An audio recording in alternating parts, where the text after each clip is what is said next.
Assalamualaikum warahmatullahi wabarakatuh.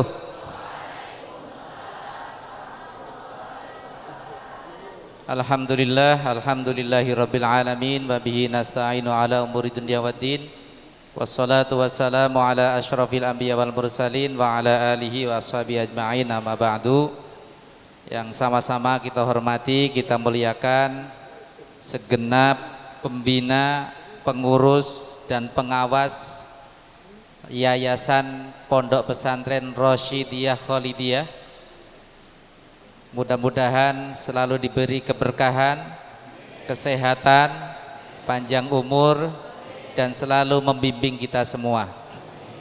Kolega kami dari Jakarta, Kiai Haji Habib Soleh, Bapak Kiai Haji Iyet Mulyana, Bapak-bapak dari Kanwil Kementerian Agama Kalimantan Selatan dan juga Kabupaten Amuntai, semuanya yang saya hormati, al-asatidz wal asatidah wat tullab wat tulabah kulluhum ajma'in, semuanya yang saya banggakan. Alhamdulillah, pertama-tama saya menyampaikan syukur kepada Allah Subhanahu wa taala, tentu atas perkenan dan mudah-mudahan ridhonya kami dari Jakarta hadir silaturahim di pondok pesantren ini yang tadi sudah disebutkan sudah mengukir sejarah dan nama besar, perannya bukan saja untuk umat tapi juga untuk negara. Dengan apa? Dengan menghadirkan alumninya yang luar biasa.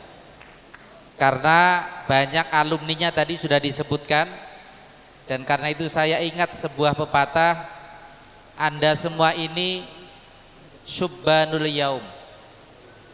Kelak insya Allah 5-10 tahun yang akan datang akan seperti Pak Kabid, akan seperti Pak Kakan Menak, akan seperti tokoh-tokoh yang tadi baru saja disebutkan. Karena itu adik-adik sekalian perlu bertanya, kenapa pondok pesantren ini melahirkan orang-orang hebat? Kenapa pondok pesantren ini melahirkan alumni-alumni yang luar biasa? Tentu bukan semata karena para santri rajin belajar, karena itu adalah sebuah keniscayaan. Tapi yang paling penting di pondok pesantren adalah karena keikhlasan para pengasuh, kesungguhan para pembina, dan tentu saja adalah doa-doa yang tidak pernah beliau lupakan.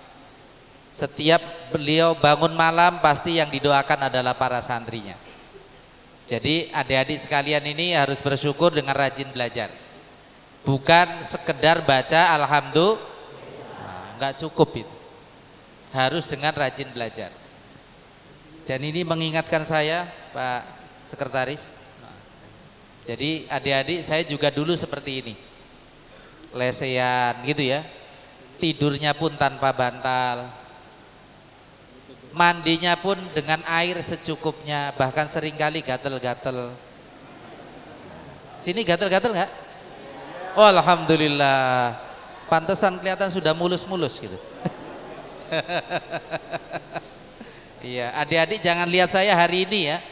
Nah, kalau hari ini sudah ganteng dikit lah. Alhamdulillah, bersyukur meskipun harus 4 jam dari Banjarmasin, tapi kami nikmati perjalanan ini karena yang kami tuju adalah para kiai, para ulama. Dan alhamdulillah ini ketemu dengan ahlul hadis, sementara saya ahlul hadas. Ya, kebetulan Pak Kiai, kami dulu, saya ini alumni Fakultas Usuluddin jurusan tafsir hadis. Jadi cuma saya mengambil doktornya tafsir, dan disertasi saya meneliti tentang tafsir Al-Mizan fi Tafsiril Quran yang disusun oleh Allamah Tobatobai. Memang itu orang Syiah tapi Syiah moderat. Ya, saya diajari di kampus untuk terbuka gitu ya, untuk membaca, mempelajari berbagai literatur. Alhamdulillah saya meskipun membaca kitab-kitab Syiah masih ahlus sunnah wal jamaah. Itu yang pertama, alhamdulillah. Yang kedua, sholawat salam semoga disampaikan kepada junjungan kita Nabi besar Muhammad Sallallahu Alaihi Wasallam. Mudah-mudahan kita semua ini, adik-adik sekalian, anak-anakku sekalian sebagai santri, mendawamkan doa Rasulullah. Coba, doa Rasulullah itu apa? Dalam konteks Anda adik-adik sebagai pelajar itu apa doanya? Rabbi zidni warzukni. Terus kok langsung amin? Iya, Rabbi zidni ilma warzukni fahma. Itu adalah doanya Rasulullah. Doa yang dilantunkan oleh seorang nabi yang mendapatkan Al-Quran, dan dalam Al-Quran itu kata ilmu disebutkan berkali-kali, sehingga mestinya orang Islam itu muncul menjadi orang yang paling cerdas, yang paling berilmu, karena ayat Al-Quran yang pertama kali turun adalah apa? Iqra. Jadi adik-adik ini di pondok difasilitasi oleh para pengasuh dan pembina untuk menjadi reading society. Wah, ini roto keren sidik ya. Menjadi masyarakat pembaca, selalu membaca Quran, selalu membaca kitab kuning, selalu membaca buku. Jangan baca WA terus. Nah, ingat, jangan baca Instagram terus. Oh, boleh nggak? Oh, nggak boleh ya HP-nya ya? Iya, nggak boleh. Ya, nanti dulu aja. Itu ditinggalkan karena itu mengganggu. Nah, nanti kalau sudah dapat gaji boleh beli HP. Atau nanti pas pulang gitu ya. Jadi berarti kalau pas di pondok nih nggak bisa janjian ya, ketemu di mana gitu ya. Cuma anak-anak sekarang tuh cerdas ya. Pakai bahasa isyarat. Jadi pentingnya ilmu pengetahuan itu sudah sejak awal gitu ya, diingatkan oleh Allah melalui lisan Nabi Muhammad SAW. Karena itu tadi dalam sambutan, kenapa sekali lagi di sini banyak alumni yang sukses. Saya yakin salah satunya adalah karena apa? Karena orang-orang yang pesantren di sini adalah orang-orang yang punya stok pengetahuan yang banyak. Jadi Anda ini harus mempersiapkan, bukan bagaimana nanti setelah lulus 6 tahun, 7 tahun, bukan. Tapi justru mempersiapkan diri setelah nanti saya jadi Kakanwil, saya jadi Kakan Menak, saya jadi Kabid, saya jadi rektor. Itu apa? Mulai hari ini dipelajari. Itu ya. Jangan belajar apa adanya. Nah, salah satunya mungkin di sini sudah berlaku juga mengundang alumni dalam momen-momen tertentu. Sehingga alumni itu bercerita bagaimana dulu di pondok, bagaimana berdialektika di masyarakat, sehingga kemudian Anda sudah punya best practices, sudah punya role model, sudah punya uswatun hasanah. Lah ini yang penting. Coba ada alumni ini Pak Kiai Barkah ngurusi aset, padahal dulu nggak pernah. Iya, ngurusi beras gitu kan. Jangan-jangan dulu karena ngurusi beras. Jadi sekarang ngurusi aset gitu ya. Ya, ini yang kedua. Jadi Rasulullah melalui Al-Quran yang beliau terima sangat menganjurkan dan mengingatkan kita semua agar kita semua ini menjadi orang yang berilmu. Karena apa? Orang berilmu mesti berbeda dengan orang yang tidak berilmu. Dalam Al-Qur'annya cukup jelas ya. Qul hal yastawil ladzina ya'lamun wal ladzina la ya'lamun. Beda, katakan Muhammad kepada orang-orang di Amuntai bahwa berbeda loh antara yang ya'lamun dengan la ya'lamun. Minimal coba adik-adik sekalian ketika masuk ke masjid ini, karena adik-adik itu punya ilmu, coba niatnya apa tadi? Satu, halo, Satu, menerima tamu, ikramud duyuf, ya kan? Dua, taklim, betul nggak? Iya. Tiga, iktikaf. Empat, lumayan bisa ketemu santri putri. Nah. Iya, saya tahu ini momen yang ditunggu-tunggu. Kalau nggak begini kapan lagi gitu kan? Nah, iya. Jadi tolong Pak Ustadz sering-sering datang ya gitu kan? Nah, itu ya. Kalau orang berilmu tuh niatnya banyak. Kalau yang tidak berilmu, nah ini duduk lama di sini, gitu ya, nggak dapat apa-apa. Iya kan? Karena apa? Nggak ada niat. Niat i'tikafnya nggak ada. Tapi kalau adik-adik punya ilmu, nawaitul i'tikaf lillahi ta'ala. Apalagi tadi begitu masuk langsung sholat tahiyatul masjid. Wah, keren sekali itu. Atau karena baru wudhu langsung sholat sunnah wudhu, baru kemudian sholat tahiyatul masjid. Atau karena keburu datang, ya sudah cukup sholat tahiyatul masjid saja. Ini contoh bedanya orang yang berilmu dengan orang yang tidak berilmu. Karena itu Rasulullah kan pernah, adik-adik ya, kita diceritakan oleh Ustadz, ini oleh Pak Kiai Alil Hadis, ada sahabat gitu ya, bertanya kepada Rasulullah, ada yang tidur sama ada yang sholat. Sahabatnya bertanya kepada Rasulullah, ya Rasul, baik mana antara yang tidur sama yang sholat? Lah ini, kata Rasulullah, ini yang bikin kaget sahabat, lebih baik orang yang tidur daripada yang sholat. Karena apa? Orang yang tidur orang yang alim, sementara yang sholat orang yang tidak alim, yang tidak berpengetahuan. Dia sholat karena akan datang calon mertua, lah itu. Jadi apa? Sholatnya riya, sehingga tidak punya nilai. Sementara yang tidur niatnya apa? Biar bisa bangun malam. Nah, ini contoh betapa orang-orang yang berilmu pasti tidak akan merugi. Sementara orang yang tidak berilmu, nah itu akan mengalami apa yang disebut dengan defisit of ganjaran. Waduh.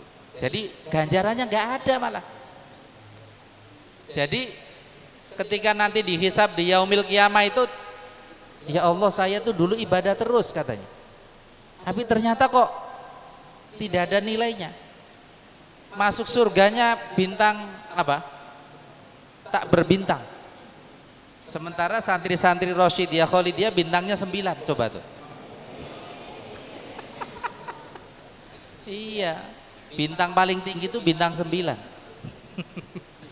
Di bawah naungan matahari dan bumi yang kuat. Wah itu, karena ada Pak Iyet. Nah itu adik-adik sekalian ya. Jadi saya pada kesempatan yang baik ini mendorong adik-adik untuk semangat belajar. Lebih-lebih tadi saya sudah mendengarkan pondok pesantren ini mempraktekkan pendidikan formal dan non formal. Kalaupun adik-adik tidak sekolah, nah ini nanti Pak Habib akan menjelaskan. Kita pesantren ini sudah punya undang-undang, itu coba, namanya Undang-Undang Nomor 18 2019 tentang pesantren. Coba tuh, Undang-Undang Nomor 18 2019 tentang pesantren. Undang-undang itu fungsinya 3. Satu, rekognisi, pengakuan bahwa seluruh praktek pendidikan di pesantren itu diakui oleh negara. Sehingga kalau adik-adik misalnya ini ya, pondoknya itu memfasilitasi khataman kitab Fathul Qorib, nah, kemudian diberi syahadah sekaligus sanadnya. Wah ini kan luar biasa ini, keunggulan pesantren itu dengan sanad gitu ya. Adik-adik dapat kitab Fathul Qorib dari siapa, terus itu sampai Abu Syuja.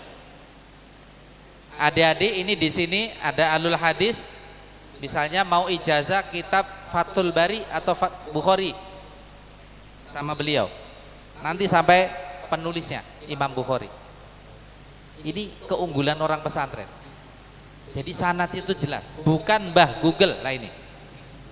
Jadi adik-adik jangan belajar Islam dari Google.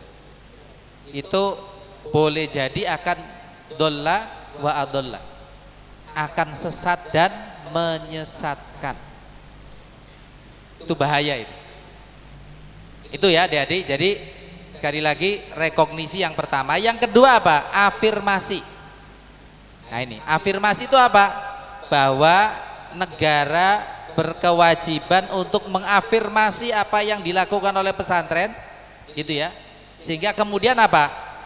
Sehingga kemudian apa yang dilakukan oleh pesantren itu betul-betul kira-kira dalam bahasa hadis itu takrir, mendapat pengakuan.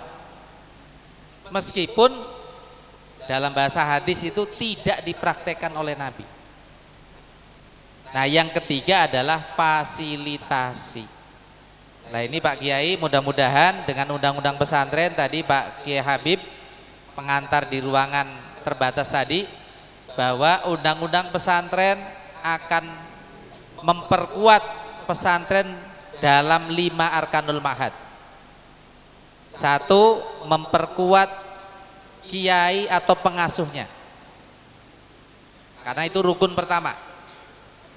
Yang kedua, memperkuat santrinya, sehingga adik-adik ini tadi banyak cerita ya, kuliah ke luar negeri gitu ya. Ini tahun ini saya tidak tahu apakah pesantren ini ada yang lolos atau tidak. Itu kami memberikan beasiswa santri berprestasi. Ada yang dapat? Iya, di Jogja ya, alhamdulillah. Dan sebentar lagi adik-adik siap-siap, kami akan membuka beasiswa santri lewat LPDP untuk S2 dan S3 di dalam negeri dan luar negeri. Oh ya, oke.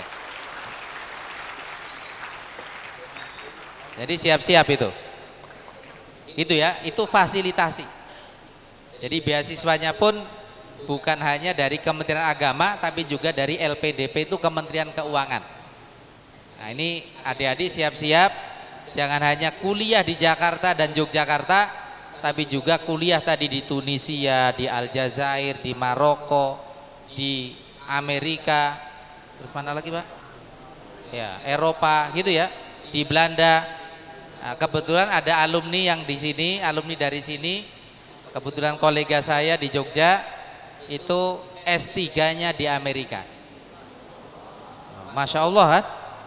S3-nya dan S2-nya di Belanda. Sekarang sudah profesor. Alumni Rosyidiyah Kholidiyah.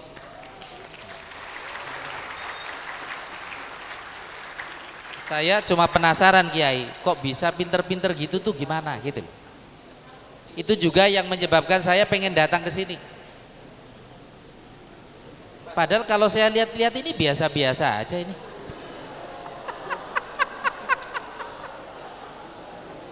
Tapi begitu keluar kok jadi beda gitu lah ini yang nanti akan saya mintakan doanya kepada beliau-beliau ini. Doanya tuh apa gitu.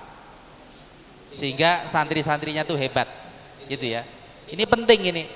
Karena biasanya para pengasuh, para kiai itu punya doa khusus gitu ya untuk santri-santrinya. Nah, kemudian ini kami juga mohon doa. Salah satu turunan undang-undang pesantren yang masih ongoing proses, kami menunggu dari Sekretariat Negara, itu adalah peraturan presiden tentang pendanaan pesantren. Jadi ini peraturan presiden yang akan mengatur negara dari mulai pusat sampai daerah terkait dengan dana untuk pesantren. Jadi yang memikirkan pesantren hari ini itu bukan hanya kiainya, bukan hanya pengasuhnya, gitu ya, tapi negara yang dalam tanda petik sudah sekian tahun melupakan pesantren. Saya baru dengar tadi bahwa pesantren ini tahun depan itu akan berulang tahun yang ke-100. Subhanallah. Lah kalau ulang tahun yang ke-100 berarti pesantren ini lebih dulu berdiri daripada NKRI. Iya kan? Nah, dan saya senangnya lagi ulang tahunnya bulan Oktober. Itu ulang tahun saya. Ya, mudah-mudahan pas 22 ya. 13 Oktober 2022 saya bisa datang kembali ke sini. Mudah-mudahan dalam status yang lebih tinggi.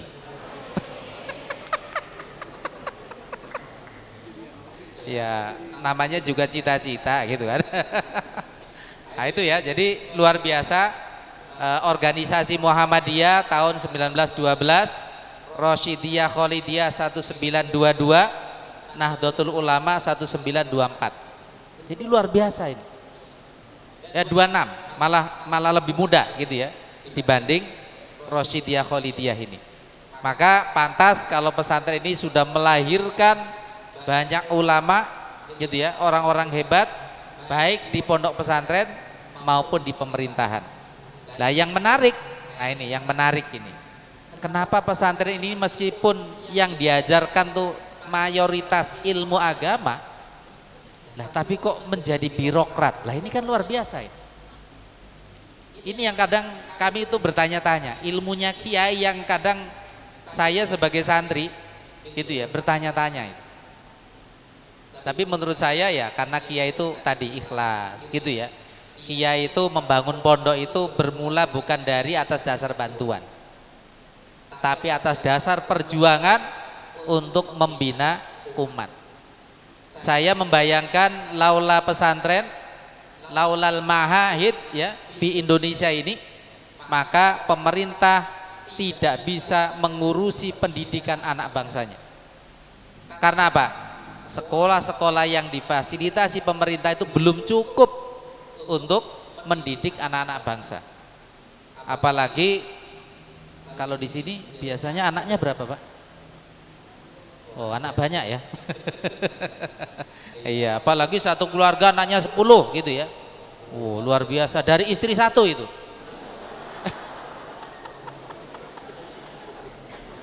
Iya, luar biasa itu. Saya aja 10 bersaudara. Coba tuh, dari ibu satu. Bagaimana kalau ibu 4? Nah, iya kan? Berarti 40. Nah, itu coba. Nah, terus kok mau difasilitasi negara semua? Nggak mampu. Maka negara memang patut dan wajib berterima kasih kepada para kiai. Itu wajib. Terakhir, ini berkali-kali saya sering sampaikan di hadapan para santri, di hadapan para mahasiswa, karena saya dulu sebelum di Kementerian Agama Jakarta terakhir sebagai wakil rektor bidang kemahasiswaan dan kerjasama di UIN Sunan Kalijaga. Nah, mudah-mudahan adik-adik ada yang kuliah ke sana. Iya, nanti saya titipkan ke kolega-kolega saya. Saya selalu memotivasi adik-adik bahwa insya Allah kalau orang itu berpengetahuan maka seperti Rasulullah, subhanalladzi asra bi'abdihi lailam minal masjidil harami idal masjidil aqsa alladzi barakna haulahu liunuriyahu min ayatina laya. Artinya apa? Orang yang berilmu itu mau ke Kalimantan Selatan pesawatnya sudah disiapkan, tinggal naik asro, betul gak? Jadi alhamdulillah tahadusan binikmah Pak Kiai, ilmu saya tidak seberapa, belum banyak. Kayaknya saya jalan-jalan ke luar negeri itu belum ada yang bayar sendiri. Belum merasa saya pernah bayar tiket, itu belum pernah. Dan ini menurut saya adalah karena janji Allah, yaitu apa? Akan diberi darajat, derajatnya banyak. Jadi jalan-jalan ke luar negeri gitu ya, silaturahim dari Aceh sampai Papua itu alhamdulillah semuanya tinggal berangkat seperti Rasulullah. Nah, adik-adik jangan pernah berpikir saya ini orang kampung, orang desa, bapak saya nggak bisa baca. Jangan berpikir itu. Yang penting adik-adik rajin belajar. Lillahi ta'ala, mohon doa ibu bapak, mohon doa bapak kiai, bu nyai. Insya Allah adik-adik akan menjadi orang-orang yang sukses. Demikian dari saya, kurang lebihnya mohon maaf. Dan mohon doa untuk kami semua yang sekarang sedang bertugas dan mendapat amanah dari negara. Mohon doa semoga kami selalu sehat. Karena situasinya ya kalau nonton berita takut gitu ya. Karena Jakarta itu sudah hitam pekat katanya gitu ya. Tapi saya di Jakarta itu nggak ngelihat apa-apa gitu ya. Ya pokoknya terang-terang aja gitu. Yang kedua, mudah-mudahan kami semua ini amanah dalam menjalankan tugas. Dan terakhir kami mohon doa dari para kiai, bu nyai, santri-santri sekalian. Mudah-mudahan kami ini tentu selamat fid daroin, selamat dunia dan akhirat. Demikian kurang lebihnya mohon maaf. Wallahul muwafiq ila aqwamit thoriq. Wassalamualaikum warahmatullahi wabarakatuh. Assalamualaikum warahmatullahi wabarakatuh. Terima kasih kita ucapkan kepada